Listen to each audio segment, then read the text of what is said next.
जो जिसके राज्य में सूरज नहीं डूबता था वे गांधी जी कहे कि हम आजादी लेकर रहेंगे। इतना साधारण व्यक्ति जो लाठी लेकर और वस्त्र पहन करके और लाठी के चोट से अहिंसा के जोड़ पर और देश को आजाद कराने के लिए था।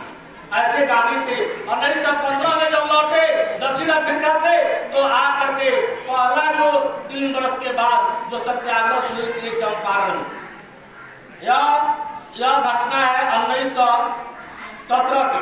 1917 में 4 अप्रैल 15/4/1917 की घटना है। वहां पर नील की खेती कराई जाती है। नील जानते हो क्या होता है? कपड़ा में लगा नील और टीलो पालक होता था, है ना, जो पीले कपड़ा में लगाया जाता था। उसी के लिए एक खेती कराया जाता था जो 1/4 माने आपका 4 बीघा जमीन है, जबकि वो यहाँ 4 बरस 4 हिस्सा माने 1 बीघा खेत है तो एक बीघा खेत आपको नील की खेती करना ही करना था। नहीं करेंगे तो आप जेल जा सकते हैं, तरह तरह की आपको सजा दी जाती थी। तो इसके लिए गांधी और वहां पर शोषण होता था, उसका उचित मूल्य भी नहीं दिया जाता था। हमारे गांधी जी वहां से ही सत्याग्रह शुरू किए, यही बिहार की धरती से, चंपारण से। कितना बड़ी बात है, कितना हम लोग सौभाग्यशाली हैं कि उस धरती पर हैं जहां से गांधी जी ने प्रथम आंदोलन शुरू किया। आज उस धरती के हम लोग हैं, यहीं से पूरे देश को में अगर चुने तो बिहार को चुने और चंपारण को चुने। तो उस समय गांधी जी आए चंपारण में और पूरा एकत्रित कर दिए, पूरा भारत को एकत्रित करके ऐसा आंदोलन किए कि वहां पर जो किसान थे वे धीरे धीरे स्वतंत्र हो गए और उसका जो वहां पर सत्याग्रह जो किए उसका फल यह हुआ कि अंग्रेजों को झुकना पड़ा और उनके अधिकार को देना पड़ा। इसके बाद से वह गुजरात में गए। खेड़ा एक जगह है गुजरात में जहां पर कर वसूला जाता था। यह होता था सूखा पड़ जाता था तो कर नहीं लेना है, लेकिन कर लिया गया। इसके विरोध में खड़ा हुए कि वह नियम था कि इतना % से अगर फसल कम होता है तो कर नहीं लेना। लेकिन वहां पर ऐसा नहीं हुआ, ब्रिटिश सरकार मानने को तैयार नहीं थी कि नहीं हम कर लेंगे। उसके विरोध में खड़ा हुए और वहां पर भी ब्रिटिश सरकार को झुकना पड़ा। उसके बाद यह घटना है 1918 का। 1918 के बाद अहमदाबाद में मिल मालिकों ने, देखिए तीसरी घटना ध्यान देंगे, तीसरी घटना होता है आपको अहमदाबाद में मजदूर मिल मालिकों को जो एक प्लेग बीमारी था, हैजा प्लेग बीमारी होता था, प्लेग बीमारी आया था। वहां से मजदूर जब भागने लगे तो कहे कि नहीं आप भागो, तुम्हें हम कुछ बोनस दे रहे हैं। कुछ बोनस देते हैं, 20% 40% बोनस बढ़ा दिया। लेकिन बाद में जैसे ही प्लेग खत्म हुआ तो 2-4 बरस बीत गया था, तो वे मिल मालिक कहे कि नहीं अब नहीं दिया जाएगा, इसको खत्म कर दिया जाए। लेकिन वह मजदूर थे, अड़ गए कि नहीं हम लोग को जो भी मांग दिया गया है, क्योंकि बहुत दिन हो गया, महंगाई बढ़ गया, इसलिए हमको मिलना चाहिए। लेकिन मिल मालिक नहीं मान रहे थे। तो उसके बाद से वे वहां पर महात्मा गांधी जा करके और आंदोलन किए और उनके साथ बहुत से और नेता थे। लेकिन गांधी जी का नाम इसलिए लिया जाता था कि वह संगठित करने में उनके बराबर किसी में शक्ति नहीं, इसलिए उनका नाम लिया जाता था। तो वहां पर भी यह जो अहमदाबाद का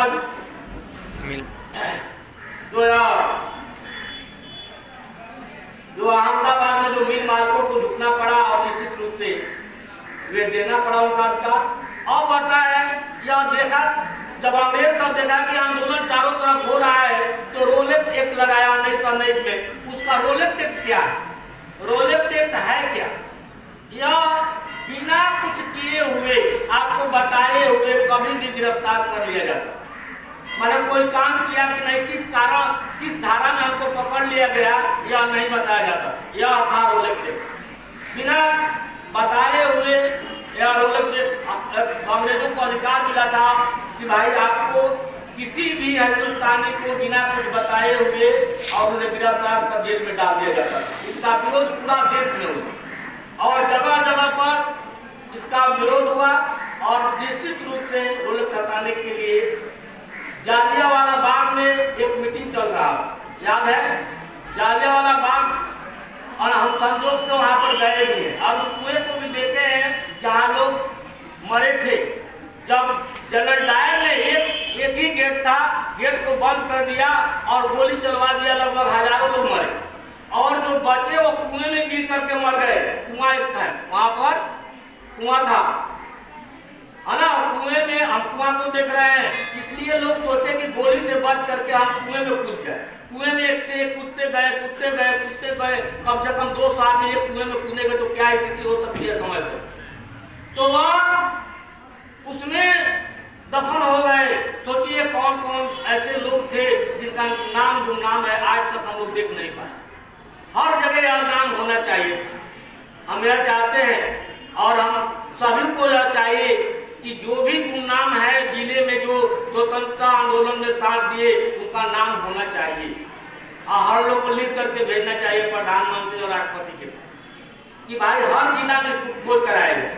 कौन ऐसे लोग थे जो भारत माता के लिए 1947 में मर मिटे, उसके पहले उनका नाम होना चाहिए। तो देखो, और जब 1000 लोग मरे, एक उधम सिंह या एक लड़का, मैंने बहुत उसके माता पिता नहीं थे, वो प्रण किया उसी दिन कि जनरल डायर जहां भी होगा पृथ्वी के किसी कोने में होगा उसे मार कर मारूंगा, निश्चित रूप से मारूंगा। यह सोच लिया उसी दिन। बताओ, हम आप जैसे लोग अपने घर से नहीं निकल पाते हैं गणतंत्र दिवस और स्वतंत्रता दिवस, और वो आदमी प्रण करता है कि जनरल डायर जहां भी होगा उसे खोज निकालूंगा और गोली मारूंगा, निश्चित। और 1940 की घटना है, जनरल डायर इंग्लैंड चला गया था। उस सभा में जैसे ही वह भाषण देने के लिए खड़ा हुआ, तड़ातड़ गोलियों के गर्राहट से उसे खत्म कर दिया गया। और उधम सिंह, जिसके माता पिता नहीं था, उसका उद्देश्य ही हो गया था कि हम मारेंगे और कहीं भी रहेगा जनरल डायर को मारेंगे। और यह घटना 1940 में जाकर कहा, इंग्लैंड में, जहां उसका घर था, यहाँ से कैसे वो आदमी चला जाता है।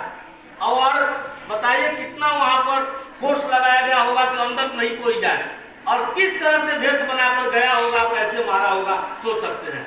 कितना कठिन काम था। और जा करके और उसको वहां पर उससे जालियांवाला बाग का बदला ले लिया। और उधम सिंह वह आज चर्चित है, उनको बाद मुकदमा चला, उसका फांसी हुआ, लेकिन फांसी से डरता नहीं था, मरने के लिए तो आदमी तैयार ही था, लेकिन यह सोच लिया था कि हमारे जो लोग मरे हैं निश्चित रूप से उस आदमी को जहां भी होगा, पृथ्वी का किसी कोना में होगा, निश्चित रूप से मारे और मारा, है ना। तो यह इसलिए हम बताते हैं कि भाई यह घटना, हम लोग इसी तरह से झंडा नहीं फहरा रहे हैं, कोई ना कोई इसमें बहुत कुछ रहस्य छिपा हुआ है। और उस समय हम लोग बहुत बटे हुए थे, हिंदू मुस्लिम आपस में बटे हुए थे, एक नहीं थे। कहीं कहीं झूठे को मंदिर में, मस्जिद में हम लोग को मांस फेंक करके गाय और सुअर के और लड़ा दिया जाता था। आपस में हम लोग भीड़ कर लड़ते थे, अंग्रेज मजा लेते थे, है ना। और इसके लिए और इसी को संजोग से जब प्रथम विश्व युद्ध होता है तो उसमें तुर्की एक देश है जो मुसलमानों के खलीफा, एक बहुत सम्मान्य पद होता है, बाद में वो हार जाता है तुर्की और उसका खलीफा पद छीन लिया जाता है। पूरा विश्व में मुस्लिम एक हो जाते हैं और भारत के हिंदू भी एक हो जाते हैं और खिलाफत आंदोलन शुरू होता है। खिलाफत आंदोलन शुरू होने का एक बहुत बड़ा दिलचस्प कारण यह हुआ कि हम हिंदू और मुस्लिम एक हो गए। हम हिंदू और मुस्लिम एक होकर के और इस लड़ाई में अंग्रेजों को भगाने में एक साथ हो गए। यह तुर्की का वो प्रथम युद्ध का समय था जब तुर्की का खलीफा का पद छीना गया तो मुस्लिम जो थे हमारे साथ आ गए और गांधी जी उसमें सम्मिलित हो गए और उस खिलाफत आंदोलन असहयोग आंदोलन में बदल गए। असहयोग आंदोलन यह था कि लड़के जो थे पढ़ाई छोड़ने लगे, वकील जो थे अपना पद छोड़ने लगे, सब लोग अपना अपना काम छोड़ करके और कपड़ा विदेशी कपड़ा को जलाने लगे, होली देने लगे कि हम कपड़ा विदेशी नहीं पहनेंगे, चरखा से काट करके अपना कपड़ा बनाएंगे और पहनेंगे। इसका असहयोग आंदोलन का रूप धारण कर लिया। और इसमें हिंदू और मुस्लिम सब एक हो गए। यह घटना आपके यह खिलाफत आंदोलन 1920 का असहयोग आंदोलन है।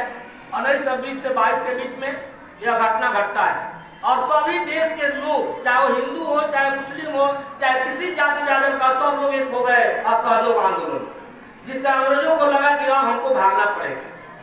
और इसी के बीच में यह एक कमेटी बनाया जिसका नाम था साइमन कमीशन। क्या नाम था जी? Simon commission. यह होता है 1927 में यह कमीशन बनने के लिए दिया गया, 1928 में बनकर तैयार हुआ। और साइमन 1928 के जब भारत आया तो गांधी जी बोले कि इसका पूरा देश में विरोध होना चाहिए। वो जिधर जाता था पूरा विरोध होता था और यह विरोध पूरा देश में हुआ। और लाला लाजपत राय पंजाब में इसका घोर विरोध किया और वो एक संगठित, सभी लोग को संगठित करके उसका विरोध अंग्रेजों के बीच करने लगे। वहां पर जब साइमन वापस जाओ का नारा लगने लगा तो वहां का जो पुलिस कप्तान था स्कॉट, वह लाठीचार्ज करा दिया। लाठीचार्ज कराया तो लाला लाजपत राय के सर पर बहुत सी चोटें आई, लेकिन फिर भी झुके नहीं। साइमन वापस जाओ का नारा लगाते रहे। लाठी के चोट से वह गिर पड़े। जब तक बेहोश नहीं हो गए तब तक वह लाठी खाते रहे। और वह पुलिस का कप्तान तो स्कॉट था, मारने वाला सैंडर्स था। और जब इनको भर्ती कराया गया हॉस्पिटल में लाला लाजपत राय को, तो बोले कि मेरे सर पर लगा एक लाठी का चोट निश्चित रूप से अंग्रेजों के ताबूत के कील बनेंगे और निश्चित रूप से इनको भागना होगा। उसी चोट के कारण लाला लाजपत राय मर जाते हैं। और जब चिता जल रहा है तो वहीं पर भगत सिंह जैसे नौजवान, जो 20-21 वर्ष का लड़का, कसम खाता है कि लाला लाजपत राय को जो मारा है उसका बदला लेकर। यह 1947 में जन्म लिए थे पंजाब में। और जब इनके माता पिता शादी का, जो उस समय या बीए में पढ़ रहे थे, बीए का प्रथम ईयर था, जब इनके माता पिता शादी करना चाहे तो कहे कि अगर मुझे शादी ही करना होगा तो मेरी मौत मेरी वधू होगी और बारात जुलूस के रूप में निकलेगी और बाराती मर मिटने वाले परवाने होंगे। क्या मैं था, है ना? और 4 लोग कसम खाते हैं कि लाला लाजपत राय जहां भी हो गए, लाला लाजपत राय को मारने वाले जहां भी ये पुलिस कप्तान होगा इस निश्चित रूप से मारेंगे, वह जहां कहीं भी छुपा होगा। कौन कौन थे भाई? भगत सिंह, राजगुरु, सुखदेव और भगत सिंह, राजगुरु, सुखदेव और तो नाम है भगत सिंह, राजगुरु, सुखदेव और एक नाम नहीं आ रहा है। किसका ध्यान नहीं दिया? एक साथ नहीं बोलोगे। भगत सिंह, राजगुरु, तो इनको काम दिया गया उनको मारने के लिए चंद्रशेखर आजाद, ठीक है ना, बोल रहे थे। भगत सिंह, राजगुरु, सुखदेव और चंद्रशेखर आजाद, ये 2 आदमी को दिया। भगत सिंह और राजगुरु को मारने के लिए काम दिया गया कि आप मारेंगे और हम दोनों बचाएंगे। सुखदेव और चंद्रशेखर कहे कि हम आपको बचाएंगे। किसको बचाएंगे? आप दोनों को, भगत सिंह को और राजगुरु, है ना। और निश्चित रूप से लाहौर पहुंच जाते हैं जहां स्कॉट जो मारा था किसको? लाला लाजपत राय को। जैसे ही निकलता है पुलिस तो अंग्रेज एक जैसा लगता ही नहीं है कि कौन कौन है। लाल लाल सब होता है, भूरा भूरा बाल होता है। इसलिए स्कॉट का बदला में सैंडर्स ही निकल गया जो लाठी मारा था। किसको? लाला लाजपत राय को। तो उनको ही गोली मार देते हैं भगत सिंह और वहीं पर वो ढेर हो जाता है। सैंडर्स, स्कॉट नहीं मारा जाता है सैंडर्स। और उसके बाद से क्योंकि मारा तो वही था, है ना, उसके बाद से जब ये भागने लगते हैं तो इनको पुलिस पीछा करती है। वह कौन होता है? चंद्रशेखर आजाद। उनको गोलियों से भून डालते हैं, वो भी वहीं पर गिर जाते हैं। और इस तरह से चारों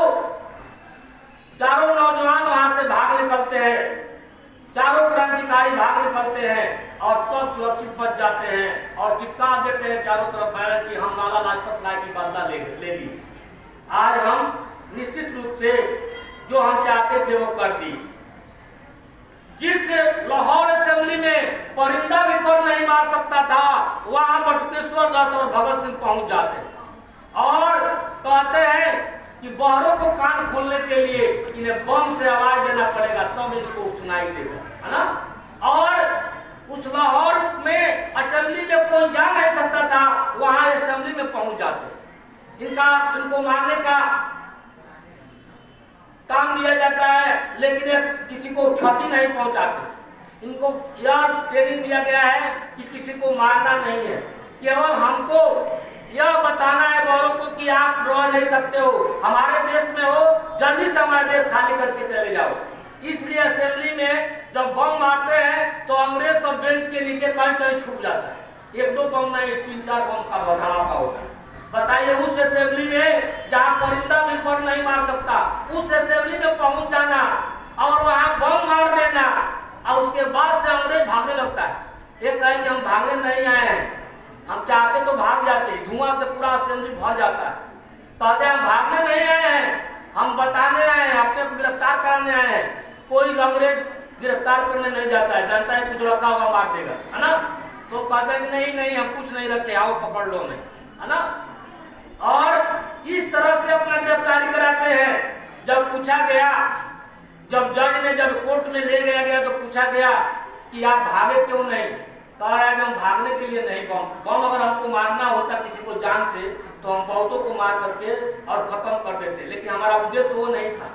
हमारा उद्देश्य था कि इस बारी सरकार को बता दें कि अब आपका समय पूछ चुका है, 15 दिन के मेहमान है, इसलिए हम हमारे बम अभी भी आपका कान खुल गया कि अब आपको इस देश को छोड़ना होगा और इस देश से जाना होगा।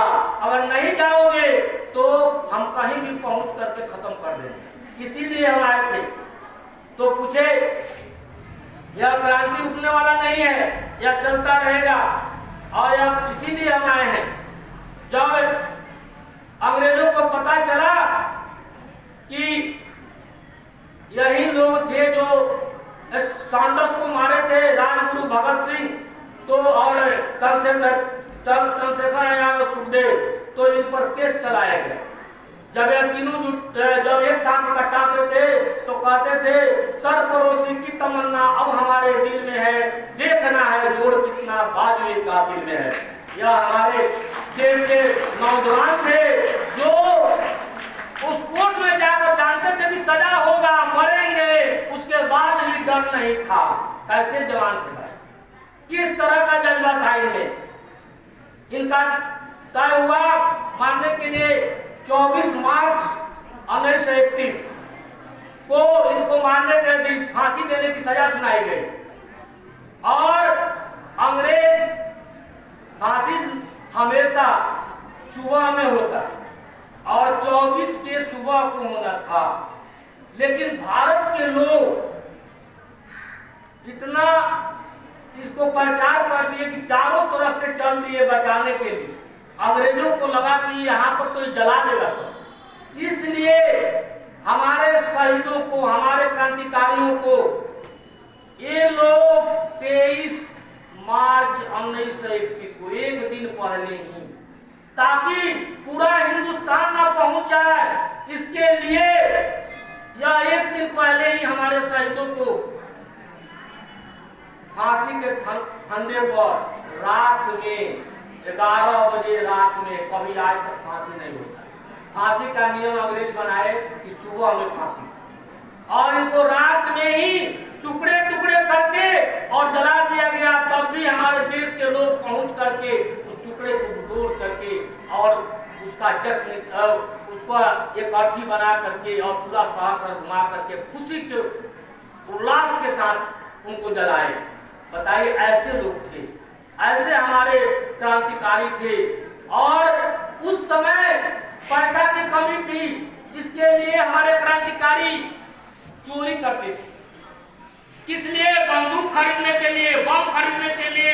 लोग पैसा नहीं देते थे कि कौन पैसा दे करके मुसीबत मुसीबत में फंसने जाए, जो पैसा दे देगा उसको भी अंग्रेज फांसी पर झुला देंगे, उसको भी कोर्ट में फंसा देंगे। इसलिए बेचारे इस क्रांतिकारियों को राम प्रसाद बिस्मिल, अशफाकुल्लाह खां, राजेंद्र लाहौरी और राजेंद्र रोशन सिंह, ये लोग थे, ये लोग ट्रेन डकैती की। यह काकोरी कांड का घटना है 1925 का। काकोरी कांड होता है और काकोरी कांड में जब पैसा लूटा जाता है, पैसा तो हम मैंने सुने हैं कहीं कहीं देता है कि 4701 रुपया था, कहीं कहीं दे रहा है कि 8001 रुपया, है ना, और लूटा गया। और उस पैसे से बंदूक बारूद खरीदने के लिए, लेकिन यह पकड़ जाते हैं। एक चादर था, वो चादर धोबी के पास गया, कैसे कैसे, बहुत बड़ी लंबी कहानी है, वो नहीं कहना चाहते हैं, आप पढ़ेंगे तो मिलेगा। उस चादर से ही पकड़ जाते हैं, चादर छूट गया था, उसी के द्वारा वह उस पर कोड था, उस शहर का नाम था जिसका चादर है। इस चादर के द्वारा ही सभी क्रांतिकारी पकड़े जाते हैं और सभी को जेल हो फांसी की सजा होती है ना। राम प्रसाद बिस्मिल गोरखपुर में फांसी दी जाती है। अफजालुल्लाह खां का फांसी दिया जाता है फैजाबाद में। रोशन सिंह का फांसी दिया जाता है इलाहाबाद में, और राजेंद्र लाहौरी की फांसी दिया जाता है गोंडा में। इस तरह से हमारे चारों शहीद जो हुए और पैसा इकट्ठा करने के लिए हुए, चारों को फांसी दे दिया गया। इस तरह बहुत सी कहानियां हैं जो हम आज इस तिरंगा को देखते हैं और तिरंगा को जो आन बान शान के साथ लहराते हैं, इसके पीछे क्या क्या कहानियां हैं हम इसे भूल नहीं सकते हैं। बच्चों, हम लोग भी उस समय नहीं थे, लेकिन आज जब सुनते हैं तो रुआ खड़ा हो जाता है कि कैसे कैसे लोग थे कि अपना जान गंवा करके और मरते हुए, और उसके बाद भी जब ये फांसी पर झूलते हैं तो पूछा गया, भगत सिंह से पूछा गया कि तुम्हारी इच्छा क्या है। पाया गया तो फांसी पर झूल ही रहे हैं। एक हमारी इच्छा है कि हाथ नहीं बांधा, हाथ बांध दिया जाता, हाँ हाथ नहीं बांधी जा, हमको हाथ खोला जाए ताकि हम अपना भारत माता की जय बोल ले, है ना। कहा कि ठीक है, ऐसा ही होगा। और हम कहता है कि मुंह पर पट्टी नहीं लगाई जाती, तो ये तो नहीं हो सकता। मुंह पर तो पट्टी लगेगा ही लगेगा, मुंह को ढका जाएगा। हाँ, यह तुम्हारे कहना मानेंगे कि हाथ नहीं बांधा जाएगा। और तीनों नौजवान, है ना, भगत सिंह, सुखदेव और राजगुरु, तीनों एक साथ हम संजोग से फोटो बनवा दिए, आप देखते रहिएगा, है ना। तीनों का फोटो आपके विद्यालय पर पहले उन्हीं लोग का बनवाए, हमारे दिल में बसते हैं। जैसे ऐसे लोग जो हंसते हुए फांसी पर झूल गए 22-23 वर्ष की उम्र में, उस उम्र में माता पिता सब चाहते हैं कि बच्चा हमारा जवान होकर कुछ कमाएगा, वो अब देश के लिए मर मिटे, कैसे जवान थे। एक बार भारत माता की